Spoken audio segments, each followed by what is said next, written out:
thoughts, views, and comments expressed by the hosts, guests, and callers on Beyond the Headlines are not necessarily those of management, ownership, or production unit of the Verizon Media Group. Beyond the Headlines is a production of ILTV Studios and cannot be reproduced or represented in part or entirety without express written permission of the Verizon Media Group. Beyond the Headlines is the intellectual property of the Verizon Media Group. Copyright 2021.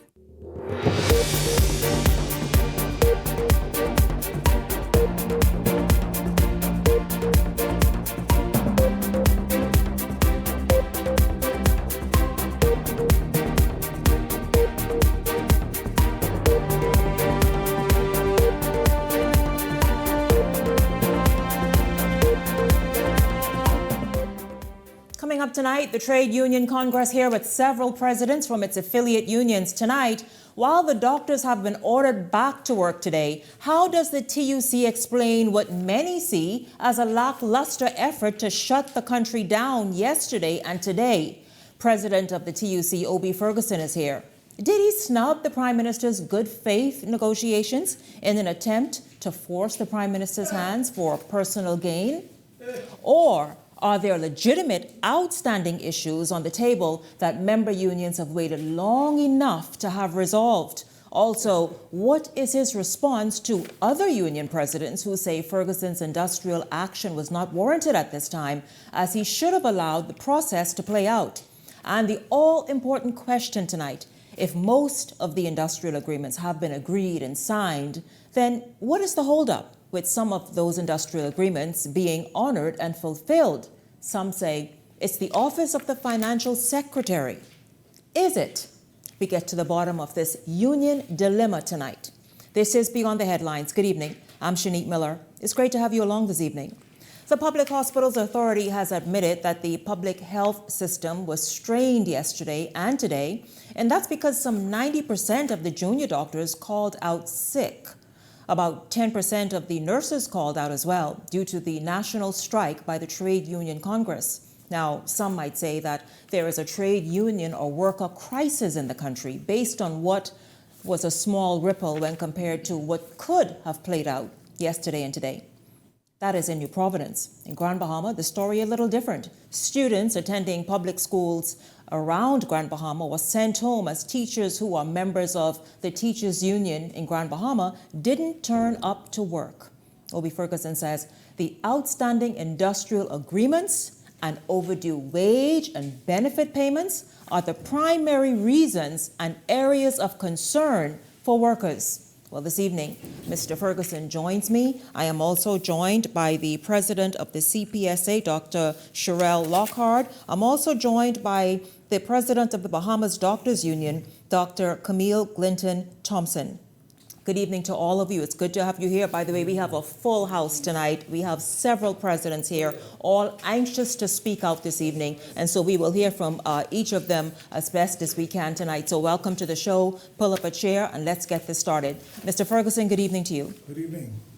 Sir, it's good to have you here, along with your presidents, the presidents of your affiliate unions that come under the umbrella of the TUC. Sir, you have been described as an agitator, standing in the way of unprecedented labor relations between government and unions. Is this a fair assessment of the action you've taken over the past 2 days, would you say? Well, I think it's important to understand labor relations. It's important to understand industrial relations. And you must understand the basic rights of unions, the basic rights of workers, and in some cases, the basic rights of employers. So people who are not knowledgeable, who do not understand what the issues are, it's quite understandable for them to say, after 4 years or 3.5 years of trying to get increases for doctors, several meetings from all walks. To date, nothing has happened. The problem you have, immigration, overtime, basic stuff not being honored. Industrial agreements have been completed For an example, the Deputy Prime Minister, we have an agreement in Freeport that has been completed now for well over 3 years. The chairman of that board, Mr. Russell, came to NASA to sign the agreement. And the Deputy Prime Minister said he is not prepared to sign no agreement with no investor who wants to buy a hotel in the Bahamas. And as a result, he decided that there'll be no signing. Well, who is Mr.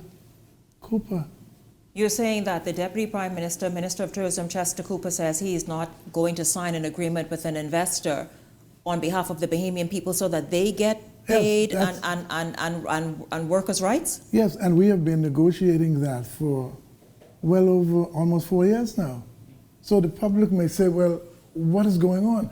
Bearing in mind, it was the TUC as a body that took a position after interviewing all of the political parties. The TUC, Brave Davis, the Prime Minister Brave Davis, and Fred Mitchell, who's now the minister, they came and they were prepared to execute a memorandum of understanding, and we execute that document sometime in August of 2021. Yeah, but you led these people in this room. That's correct. And many others, and say, listen, come you all, this right here is the deal. This is the deal. Do you think that you were bamboozled? No. You make a commitment, you didn't honor the commitment, just like any breach of contract. You have a breach of contract here. And all we're saying, we are not going to sit around and play politics because of whatever consideration they may put forward. We are not into that. We are into trying to ensure that the Bahamian workers get the basic pay of $350 as a bare minimum, and we work toward livable wage. That is a sign, that is signed off on the 21st of August 2021. So are you saying we've been unreasonable to wait for 3.5 years? So you were saying, because last evening I had the Minister of Labor here who says she meets with the unions on a scheduled basis, and it happens from they were elected.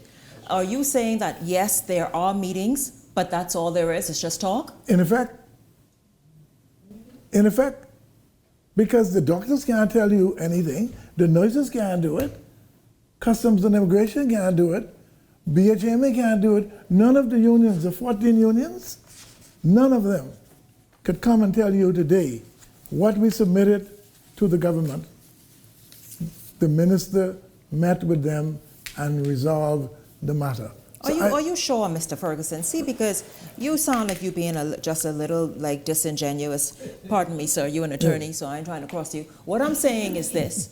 You cannot say that because the minister says more than 90% of that MOU has been addressed. A lot of it is signed off, agreed to, and now is, as the public service works, it is just waiting for payment to happen or for it to be fully realized. Well, if that was the case, we wouldn't even be here. I say this unequivocally and unconditionally, that my colleagues will tell you, every time the minister calls a meeting, we go. She said, send me a list of the matters. I said, well, look, the last list I sent you, nothing happened. So what I will now do, I'll send you the same list all over again. There's been no improvement on this. No action. No action. No. Speaking of ripple, no ripple in the waters in any direction. Let's talk to the doctors. Yeah. Dr. Sherelle Lockhart is president of the CPSA. Dr. Camille Glinton-Thompson, president of the Bahamas Doctors Union. Good evening to both of you doctors. Good evening. Doctors, what happened? What's going on? Where you all stand? What is outstanding for both of you in the various unions you represent? I know the junior doctors in particular decided they just ain't checking these 2 days because they have had enough. Had enough of what? So first, I would just like to thank you for having us on the show and giving us an opportunity to speak. And a few things I just need to clarify. The Bahamas Doctors Union is not on strike. I'm not sure why that is being perpetuated, but the Bahamas Doctors Union is not on strike. None of your members called in sick? Our members called in. They said they were unable to make it to work. How many? I do not have the exact numbers. You mean all them doctors in the public healthcare system decided on the same day they were sick? They were not sick. The little flu going on. They were not sick. They decided to call into work as they are allowed to do based off our expired Okay, industrial well, agreement. we know it was forecasted. Mr. Ferguson put it out there on Sunday, so y'all, he didn't say, y'all tired. You heard him a minute ago say exactly what's going on, what's been lingering and dragging on now for over 3 years. What's the issue with the doctors' union, both? Specifically for the Bahamas Doctors Union, our industrial agreement, both in the Public Hospitals Authority and Department of Public Health, have expired from 2017. We've been negotiating in good faith now for 2.5 years. We've attended every meeting. We have had several discussions ad nauseum. We have negotiated. We've tried to get our issues resolved, and there's no resolution. We do not have an industrial agreement at this time. We're also asking that the junior doctors be compensated for overtime and be compensated for holiday pay. The junior doctors now are currently working between 60 to 80 hours a week. Sometimes, myself personally, have worked 21 days consecutively because of the demands in the hospital. And we're asking the government to consider to please compensate us for our overtime and our holiday pay. Does the pay reflect what the work that goes in, that your members put in? That's a great question. And what I would ask is, what value would you place on a life? The work that we do, it's service, and we're committed to the service. Hence, we work 60 hours a week, 80 hours a week. And what we're asking... And you say no overtime? No, ma'am. So after the 40 hours, you're volunteering that? So we continue because our patients need to be seen. We continue and we do the work because our patients need to be seen. If there are 40 patients on the ward, 50 patients on the ward, we continue because we will not leave, and we were committed to not leaving until the work is done. We've asked numerous times to consider, please consider paying us for overtime. So since 2017, you all have been sort of in no man's land. Correct. What about various benefits with the junior staff, junior doctors? What are you referring to as benefits? I don't know. You all work in a very sensitive, highly sensitive area. I mean, is there the right types of insurance and all this stuff that must be in place for your members? Must is a strong word, and I agree with you, must, but it's not. It was not. The insurance policies, we have negotiated in this current industrial agreement for the doctors to be added to and offered, which we're waiting to be signed off on. It's unfortunate, but most of my membership does not have health insurance. That's just doctors don't have health insurance? I'm sorry to say. And you are working 80 hours a week? Yes, ma'am. We surely are. You all sure you all brought this up in the meetings you all have been having? Ad nauseum. We've spoken about this several times, and previous executives prior to myself have done the same. It's unfortunate, but this is the place that we are. Dr. Lockhart. Yes, ma'am. You represent the senior doctors. Did they feel unwell as well on Monday and today? Well, whether we felt unwell or not, a lot of us were unable to execute our feeling unwell. So we still had to come into work, and we actually kept the hospital together. So despite the misinformation that went out from the Public Hospitals Authority, it was the senior doctors who kept the hospital going for the last 2 days. Me personally, I worked 9 hours in the pediatric emergency room yesterday, and I saw every single patient that walked through the door. I had the help of one intern. And so the plans that we had as a senior physician body, because we are responsible senior healthcare workers, the plans that we put in place to make sure that the hospital kept running was taken from us. The thought of those plans was taken from us by the managing director, who put out misinformation. We planned how we would keep the hospital running for the 2 days. You and your membership? Me and my membership. You all stepped up? Absolutely. And that's what senior physicians are supposed to do. But let's talk about what senior physicians get. Do you all get overtime? No, ma'am. Are you all experiencing benefits, as I asked the Dr. Thompson there? No, ma'am. And so we have no health insurance. When you say no, break it down. Yeah, that's You're it. right. Go ahead. So we have no group health insurance that is supplied by our employer. Our industrial agreement expired in 2021. And we also have been negotiating in good faith since 2022 with no resolution. We have been offered some pittings that we are expected to roll over and take. What's the pittance? What's the pittance? So the financial secretary sent us an offer, twice the same offer. We rejected it the first time. He sent us the same offer the second time in September and told us that that was his final offer. And so for us, that To you all doctors? that ended our negotiations. No, they, the impression that we get is they feel like we can be replaced. If we don't want to do the work, then they can find 130 other By whom? Police officers? specialty trained physicians to come in and run the hospital. Talk about how that makes you feel as a Bahamian who came back from studies and want to contribute in the public healthcare system at that.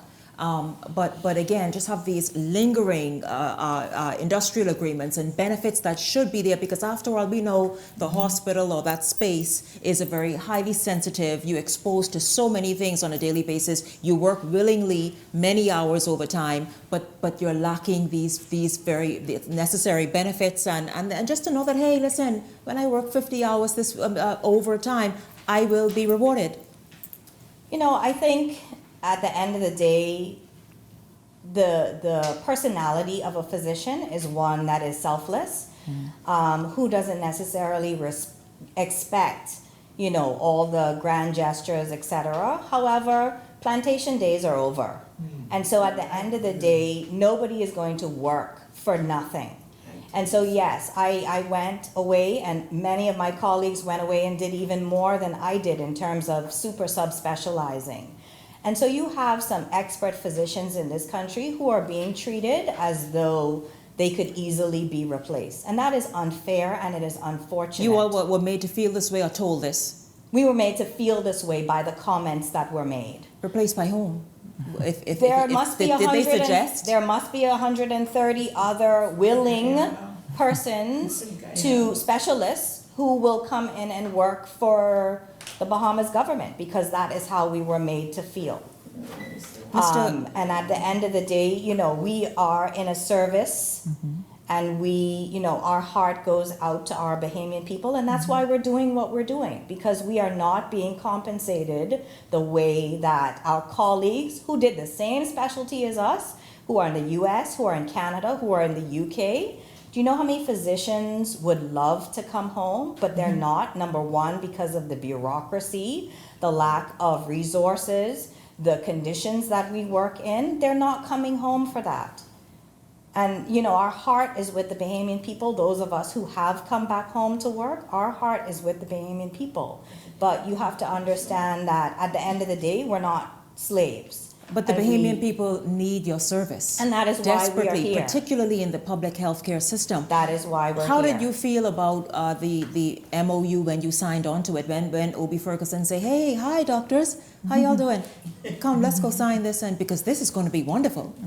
Well, I think the reason that it was signed was because we thought that the persons who we signed it with at the time, who have now become the government, that it meant something, and that they supported the work of unions and, us supporting our members. We thought that that meant something. You, Dr. Thompson? Yeah, so it's unfortunate that we're in this position. We really strongly believed that by signing we would get resolution. We really strongly believed that it would be a difference for us as the junior staff. We see the Bahamas as our future. This is where we decided to continue to stay, to continue to push through, to continue to serve the Bahamian public. And we believed 100% that there would be a bright future for junior physicians. So like our seniors who are not coming back our juniors are getting out. And that they're is what leaving? we've seen. Yes, ma'am. We've had How many have 13 left in the last year? Yes, we've had 13 resignations in my department alone. 13 junior doctors. In the span of what time? In 1 year. We've had one physician leave every month in the span of, for the following year, from 2023 to 2024. And we have possibly at least 4 in my department that will be leaving again. So we are, the juniors are leaving. They can work elsewhere. But for those of us that want to stay, we ask for working environments that are fair. We ask for fair compensation. We ask for benefits. That's what we're asking for. Mr. Ferguson, I hear you beside me agreeing and chiming in for these doctors. We know the very critical service they provide to the Bahamian people, particularly in a public health care system that needs it and need them. Just your thoughts of even just hearing them all over again. I'm sure you're quite familiar with their stories, each union, but it's frustrating. And not only that, these key people who are in charge of government agencies, they know we are not on strike. And they got an injunction. They got an injunction to stop something that doesn't exist. But they don't want you all calling in sick then. Well, maybe that may be an issue. I'm not sure it's sick or what. If all of you all calling sick at once, what it is? But bear in mind, madam, and I watch your program. I watch your program every time you're on, and I think you're doing a superb job. Let me make that clear. But the difficulty we have, I mean, why would a government agency say something to the public knowing it is not so? You mean about the strike? About the strike. Okay, but okay, Mr. Ferguson, you've enjoyed a great relationship. So we're told, open relationship, nice, open door policy with the Prime Minister. Have you fallen out? No, I didn't say we fall out. What I'm saying, You all still as friends after all this? well, I'm not sure about that.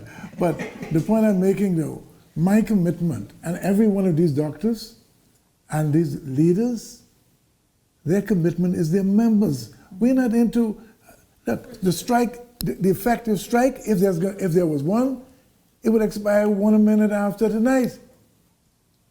I mean, and we go to the courts and we try to sell the Bahamian public. So you're saying they got hostile. The government made it hostile, a hostile matter. Yes. Well, Mr. Ferguson, let's look at you for a moment. It has been said by your colleagues from other umbrella unions. Oh, well, I can't no, we ain't calling no names. I'm just saying. But they do you in. I know you heard that. Respond right here tonight. Okay. But they said Obie Ferguson got his own personal agenda, whether it's political. Obie Ferguson has had closed door separate meetings because he is trying to lobby for himself. He doesn't necessarily have the TUC and its issues and its umbrella unions issues at heart. How do you respond to that, sir?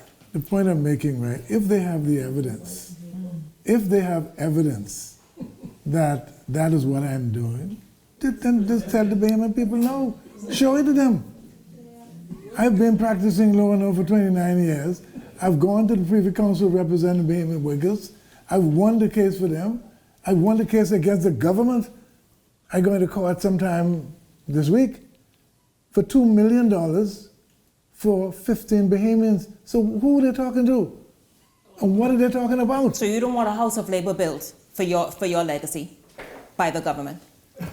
Well, the government agreed. The government agreed to that. Oh, the government agreed to it. This is an agreement. And all the other members know about it. And every member of the TUC is given a copy of the memorandum, which is a contract signed by me, the Prime Minister, Minister Fred Mitchell, and others. So I don't know. I have a beautiful office of my own. I don't want to take the workers' money. I am interested in getting basic pay. That's what I'm concerned about. Getting these doctors, get proper insurance, getting proper pay. But how could the minister say, like what she said to you? She said, ain't nothing happening. These are the people. Ain't Obie Ferguson. I'm not no employee. Who's the holdup, though? Because if all of this has been agreed to, or majority of it, but it looked like the payment just can't come from Well, where? that's the problem. So the financial secretary. Well, I ain't know the financial secretary. The minister. No, wait, wait. I just saying who in the Ministry of Finance. Then can we broadly say Well, that? the Prime Minister is the minister responsible for finance, not the what do you call it? Financial Financial Secretary. Secretary. The Prime Minister. I'm the president of TUC. Don't blame the junior fellow. I am the man who say yes or no after I would have consulted with my colleagues. Mr. Ferguson, Yes. the people have been not feeling well for 2 days. Yes. Where do you go from here, sir? Because you cannot not feel well for the rest of the week. What I'm saying is well, maybe you can. What I'm saying is, but I know the bottom line is this. Those doctors there and their members, and we will meet others in a minute, they want to be, have their agreements, I guess, fully negotiated and agreed to and signed off, but more importantly, money in the bank. Where do you go from here, sir, leading this group of presidents and perhaps others in getting these matters resolved? Madam, I made it clear today that the Prime Minister is the minister responsible for finance. We are prepared to meet with the Prime Minister, with my colleagues, and we will sign off on every item, sign off by them, sign off by somebody, by the government with authority who can sign, and we will move along as we were. I, as president, these officers, president of these unions, if they don't do what is expected of them, there will be a change in the leadership. People vote, and just remember this, people vote their interests. So what you're trying to say, if the Prime Minister doesn't address this and meet with you all and iron this out, what you're trying to say, that 2026 right over there, like you can see it? You know, What are you saying, sir? the point I am making, you for me, I for you. I for you. If you don't support me, how could you reasonably expect me to support you? If I do that, you gotta think I'm stupid. And I know I ain't stupid. Are you talking to the FNM to see if they have a new MOU? Or would you? Well, they haven't come. The last time I spoke with the FNM was prior to the PLP. We met with the FNM. We met with Mr. Bain. He supported it. He supported what we were doing. And the other lady, who's the right, we met with her. She supported, but they didn't execute no agreement. When we met with Prime Minister Brave, they decided they would execute an agreement. He was the only one that brought an agreement agreement. met with everybody. And that's the reason why we are where we are today. Yes. So all we are saying, we are, and let me tell you something, in the TUC, this is the most united, cohesive, qualified, capable Bahamians we have in this country. Any one of them can do much more than what they're doing. And all we said to the Prime Minister, we never voted. I went to the court before on this. The court said, until you go on strike, there must be a strike. There ain't no strike here. These people are so frustrated, they need the time. They need the time. They need a mental health break. That's what it is. They needed a mental health day or two. That's what it is. Madam, just think of these competent Bahamians, right? Well, they certainly need a mental health day or two. What is happening? Listen, It's not Obie Mr. Ferguson, I thank you, sir. Yes. President of the TUC, Obie Ferguson, thank you. President of the CPSA, Dr. Sherelle Lockhart, thank you. President of the Bahamas Doctors Union, Dr. Camille Clinton Thompson, thank you very much. Don't go anywhere, we're just getting started. There are so many other presidents here. Yeah. Who knows what they have to say tonight? This is Beyond the Headlines. Don't go anywhere, we're back right after this break.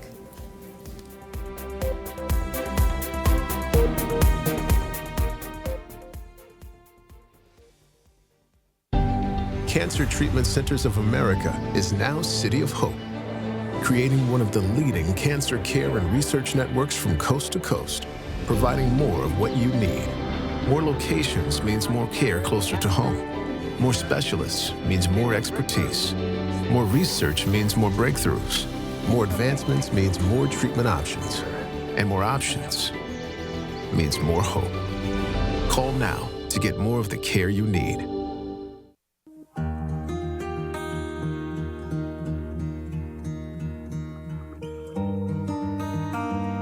You work hard to provide for and protect the ones you love. However, life can present unexpected challenges. Who you call in times of need matters. Insurance Management is a Bahamian-owned company that has been serving our community for over 40 years, offering a wide range of coverage for all of your personal, professional, and commercial needs. When life happens, rest easy knowing that our skilled and experienced agents are there for you in your time of need, so that you can get back to what matters most. Insurance Management. Nobody does it better. So you want a space. But not just any space. You need something with a little more potential. So how about 1,000 square feet of room to play with? Superb audio and video production capability, digital LED wall, full lighting grid, and about 124 seats to accommodate a full studio audience with so many other features. Make us your home for your next concert, conference, and so much more. Honestly, the possibilities are endless. Here at ILTV Studios, we'd love to bring your next event to life. So what do you say? Do you want our space?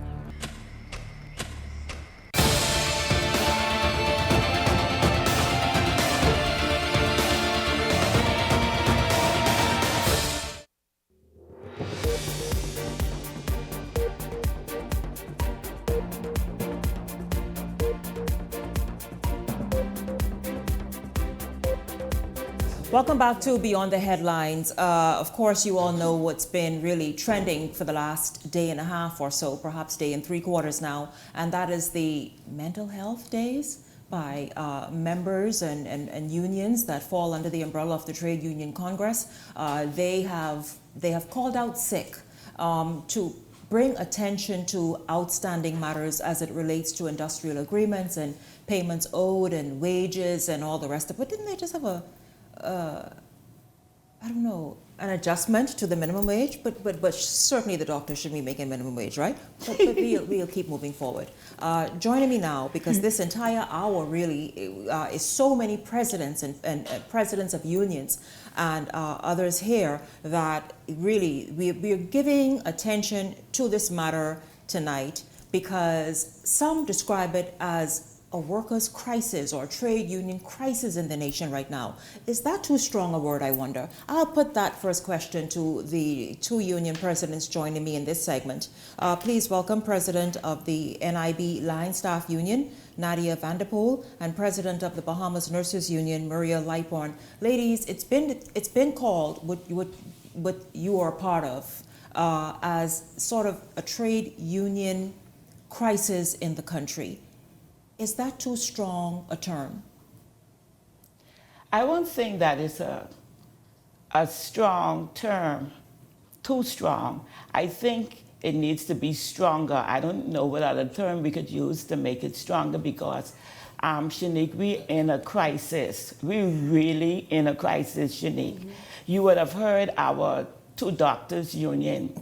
Now, Shanique, you know when you have to work in a hospital and you don't have insurances, that's a big issue, mm-hmm. right? Well, while the nurses union has an insurance, for the past 5-6 years, there are some of our nurses who are unable to access that insurance. What do you mean? What do you mean by that? What I mean by that, this is what I mean, Shanique. We have an insurance in our agreement. However, the nurse has a time span in which she can access that insurance. She joined onto that insurance. And if I think it's 120 days, right? So if she's not joined onto that insurance within that time, then she would have to now go and do a medical and go through the insurance company, which is Galena, of course, will have to prorate that insurance. And if they feel like she has some medical issue or concern, then they could decide to turn that down or not. I have an issue with that, Shanique, because if that is a part of our benefits, our industrial agreement, it states that all of our nurses are supposed to enjoy this insurance. So tell me why our nurses ain't enjoying that. I had suggested to the, I know we have persons that work with Galena that is supposed to enroll the nurses. The persons that is attached to Sandilands Rehabilitation Human Resources, that person has been retired. They have not replaced that person as yet. So the nurses from Sandilands is running around trying to get this done and trying to get that done. So hold on, wait. The 120 days expired because there's no human resources person at Sandilands Rehabilitation Center to get them fully enrolled? Right. Who's supposed to enroll them into this insurance? This ain't just a game. I think this like some crackhead game. That's what I think, Shanique. Because we're professionals. Also, how long has Sandilands been without a human resources director, manager? Not director, a person that is attached. We have a human resource department, but there's a person that was specifically attached to the enrollment of nurses into this insurance. Then we have the nurses in Department of Public Health. They're having that same issue. And in this modern day, you could tell me that the Department of Public Health Human Resource Department don't have a computer that could access the app for this enrollment. I've asked the human resource person, Ms. Barrows, about, well, let the union suggest some persons to work on this behalf, right? They're saying that, oh, we know if that could work. I've also suggested that when the nurse would have gotten an appointment letter, that they should give them this insurance paper to sign in the contract. And if they don't want it, then let them decide that they don't want it. But make it available. I mean, Shanique, it's frustrating. As a part of the terms of employment or engagement. Yes, that's a part of our industrial agreement. Give it to them. Talk about just the mindset of your nurses having to work in the public health space, whether it's the hospital or any other public health area, and basically being unprotected. We have so much issues with that. With the insurance, that is one thing. We work in the ER, our nurses that work in the ER, they're exposed to patients coming in, violent attack, and the patient ain't asking you if you get insurance before they knock you out. You think a person coming in there say, hey nurse, you have insurance before I hit you? Or I hurt you? They're asking you that. Or you're saying they're exposed to violent outbursts. They're exposed to violence, outbreaks. And we have our nurses, Shanique, in Department of Public Health. Imagine this.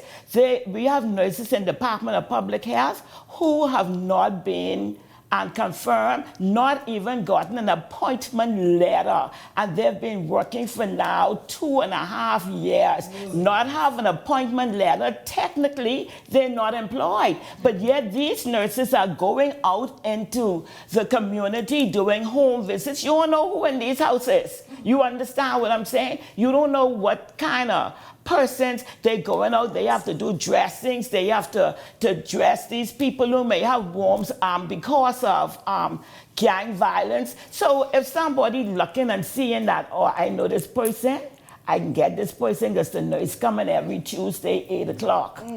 You putting the nurse in danger. And one who is not officially employed. One who is not officially employed. And so, Shanique, listen to me. I have an issue. And so my nurse, when they have this mental breakdown or this mental stress that they can't come to work, I must tell the nurse to go to work. What about you from NIB, the president of the NIB line staff? What are the issues there? Because we've not heard much complaining or agitation from you, really. Listen to me, Shanique. I have to agree with President Muriel, my colleague, and all of my other colleagues here tonight. There are so many issues going on at National Insurance Board, but the main issue and the very concerning and pressing issue as to why we are truly and really here tonight is because of the signing of our industrial agreement. We had an industrial agreement that expired from 2023. December 2023. We were in active negotiations with the National Insurance Board from October of 2023, all through 2024. Why is it to this day we have still not come to an amicable agreement, a reasonable agreement? Well, why do you think it is? I mean, what are you asking for as the president? What's going on? Small change. We didn't even ask for much. And so I could have said I would have been even more understanding with the board if we, when we presented our financial proposal, had gone overboard with our figures. We did not. The board came back to us and we're stuck at our financial proposal, Shanique. So the board came back to us. We asked for some increases in increments and of course all of the other benefits. That's what the negotiation table is all about. The board came back to us with a financial package. I looked at it and told them to go and replace it with the bathroom tissue, with the toilet tissue, because that's what it was. It was it was disrespectful. When I told the members what the board came back to us with a counter proposal with, they asked us, why didn't we just leave? Why did we even come back to them with the foolishness?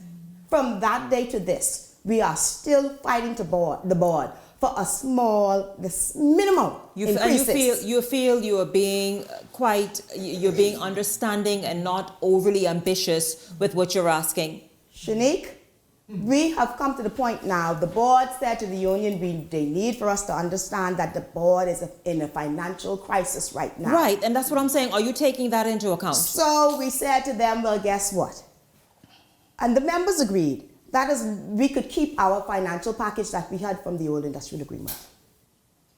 The board came to us now and said, okay, well, now we want to cut the merit pay increases. So now you're running out. It's time for us to start the food. Because everything else in this country going up. Everything else in the country going up. Except the salary. Well, talk about that strain on your members that they have come to you and talked about that it leaves you unwilling to give an inch.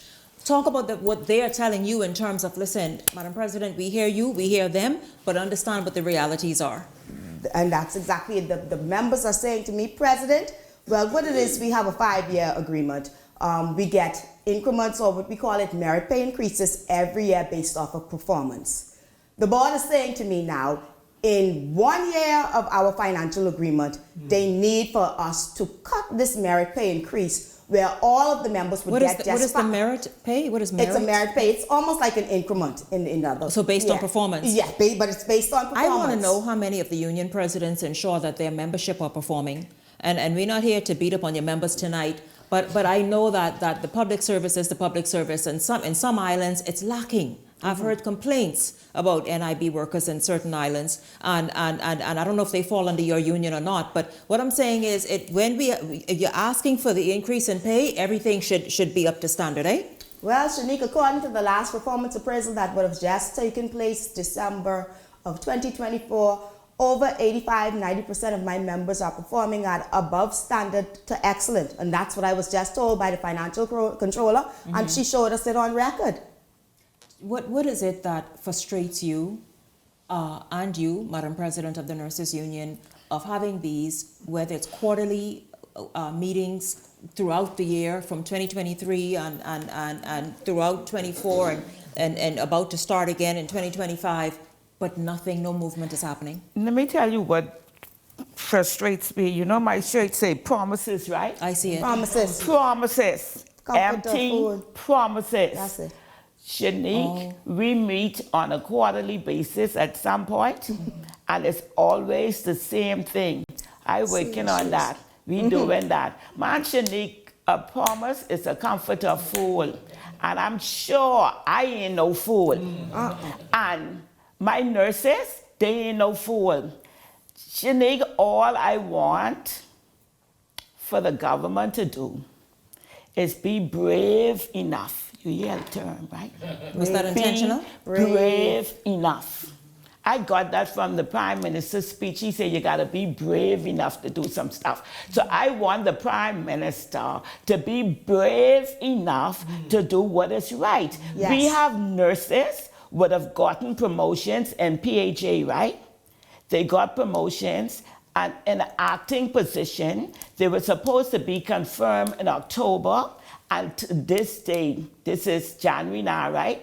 They have not confirmed. They have taken their acting stipend from them, but they still not have confirmed them inside their new posts. On top of that, we have nursing officers who were working in Sandilands on what we call sessional, right? They work sessional on overtime, whether it's their day off, whether it's public holiday, they getting sessional pay. Man, that's in breach of the Employment Act. The Employment Act says if you work after the 8 hours, and that's why I kind of, I'm due with the doctors.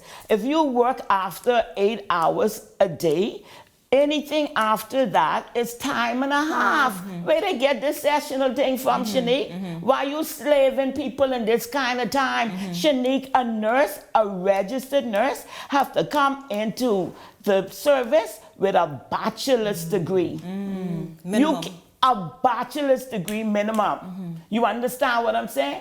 Why are they freaking out with these nurses who gotta work so hard? Yeah. Plantation day is over. Plantation day is over. Ain't no more time for nobody to be breaking their back in this place and talking, but are we doing it for the patient's sake? It's our patients. And then when you go home to your family, you It's even... for the patients, but you also need to be able to go home smiling, eh? Exactly, You know, exactly. You know, Madam President of the Bahamas Nurses Union, what's the state of your nurses? I mean, they are sort of front line when one goes to the public health care system. I mean, what's their state?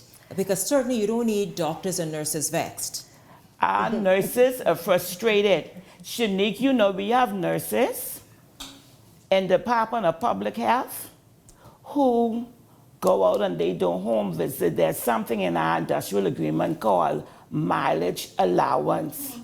Do you know, Shanique, that some of these persons would have worked 5 years ago and have not gotten paid their mileage allowance? You mean they put gas in their car to go all over New Providence or wherever it is they go, and they're responsible for that on their own? They're not compensated for it or reimbursed. And they are not yet. We, the Bahamas Nurses Union, would have gone to the Labor Board, filed a dispute twice on the same matter.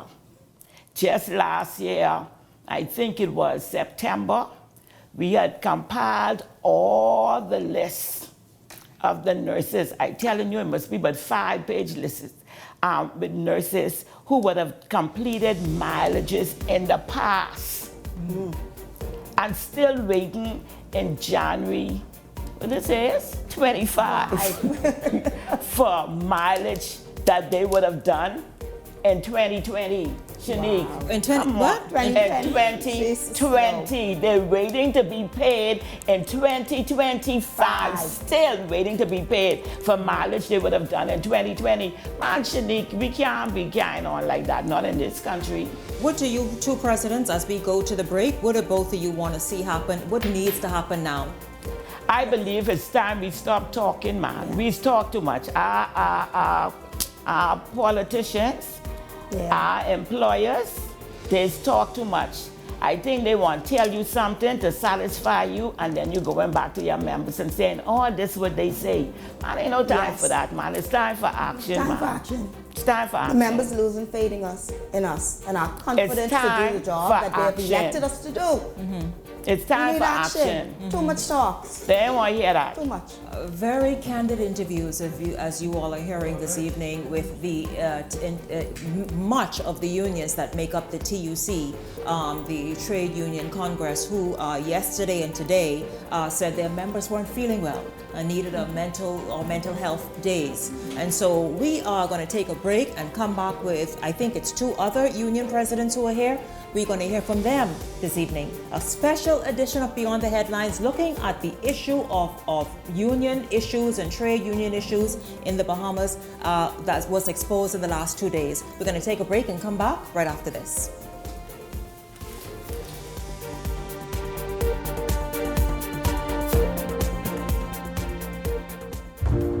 On the river of life, where the open waters meet, we are all free to seek our own path.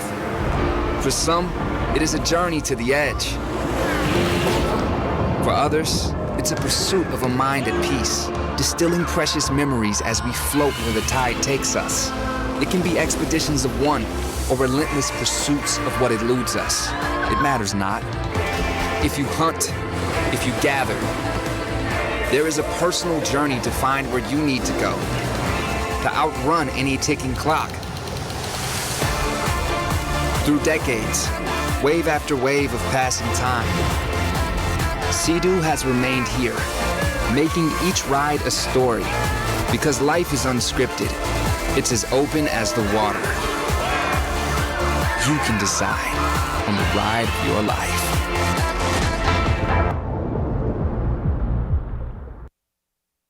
Edenwell has expanded their testing menu. We now offer blood work, drug screening, and so much more. Our hours of operation are Monday to Friday, 7 a.m. to 5 p.m., and Saturday, 8 a.m. to 1 p.m., located on 11 Madera Street. We are here for all of your laboratory needs, with fast and reliable lab work done by our friendly and knowledgeable staff. Let us help you take the needed steps to stay in the know about your health. Let's keep working towards a healthier you. Stay Eden well.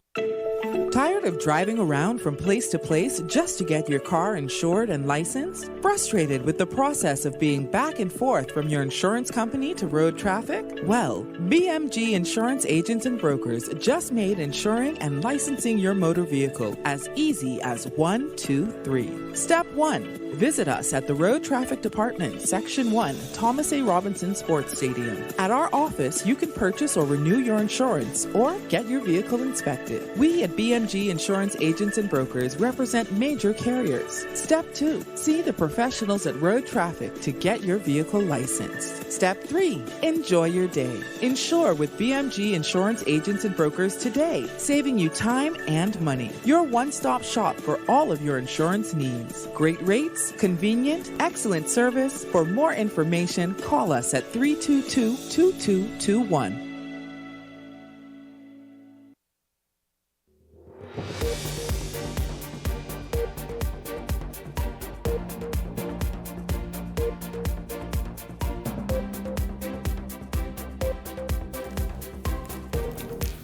Welcome back to Beyond the Headlines. Of course, we have a few more moments in the show. If you've joined us all hour long, we apologize for the late start, but I'm happy that you're tuned in and you're joining us. We are speaking to the various unions who participated in the 2-day, they say it was in a strike, that their members simply needed mental health days to kind of sort of recalibrate after having union negotiations stalled or payments not made or salaries not adjusted or promotions and all that stuff you all have heard over the last hour.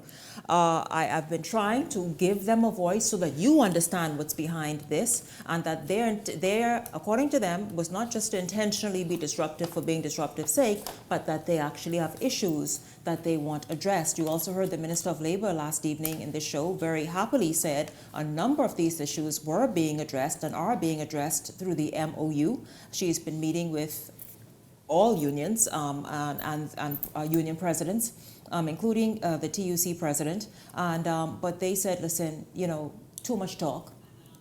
Action now needs to happen.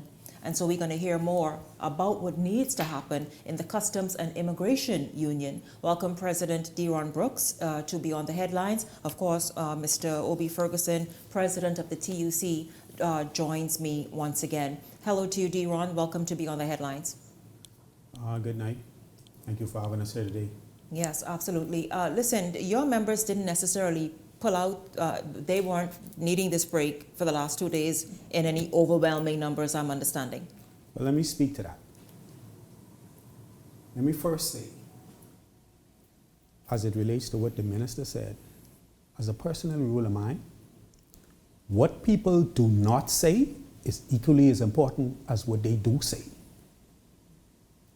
Now, either the minister was misinformed or the minister, for whatever reason, didn't articulate what actually happened. Because in Matthewtown in Agua, only one immigration officer showed up for duty. In Bimini, on Monday, one customs officer showed up for duty. 2 immigration officers showed up for duty. Today, in Bimini, on South Bimini Airport, 1 customs officer showed up, no immigration officer. Same thing. 2 immigration officers showed up, and about three customs officers. On Monday, a superintendent had to open the airport in Grand Bahama about 9:30 a.m. Superintendent of what? A superintendent of immigration. Mm-hmm. The Freeport Harbor only had 2 immigration officers. Most of the office in Grand Bahama was almost empty.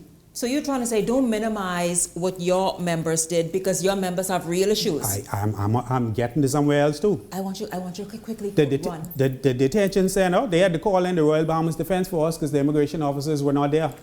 Oh. But see, the minister, I don't know, for whatever reason, she downplayed these things.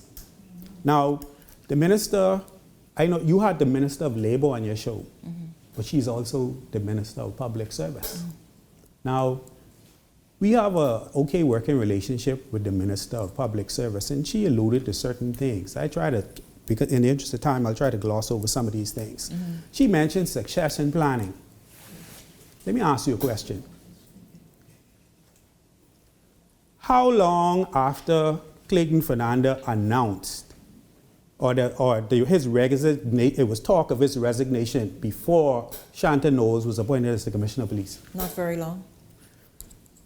I think it was maybe early in the week, Obie Ferguson was called to a particular office in Nassau, asked how she felt about retiring, and she had to retire by Thursday, Friday. Monday morning, Dr. William Pratt was in the office. So how long does it take to appoint someone or to have a succession plan? From where we sit, there is no succession plan. As it relates to her comments about the Customs and Immigration Union participating, I have to ask this question. Did the Minister of Finance instruct or give any instructions for any union busting tactics to take place on Lyndon Pindle International Airport as it relates to the customs officers? And did Alfred Sayers, the Minister of Immigration, authorize and instruct that the immigration officers be threatened? Did they do that? Because if they did, then they need to answer to that because it happened. Oh, what do you mean? What do you mean threatened? What are you talking about? Officers were told that they would not be confirmed, they would not be promoted, they would not work in lucrative areas, they could be fired, all types of things they tried to do to intimidate these young recruits, these young officers, these young persons into not exercising their constitutional right. So you're saying that's why they showed up to work, because they were threatened and their jobs were on the line? At LPIA. At LPIA, their jobs were on the line. Their jobs were on the line. Or so they were told. Yes. Yeah. Right? Now, allegedly, reportedly. The minister also alluded, the Minister of Public Service, who was also, she's the Minister of Public Service also, she also alluded to the Bimini Immigration Office.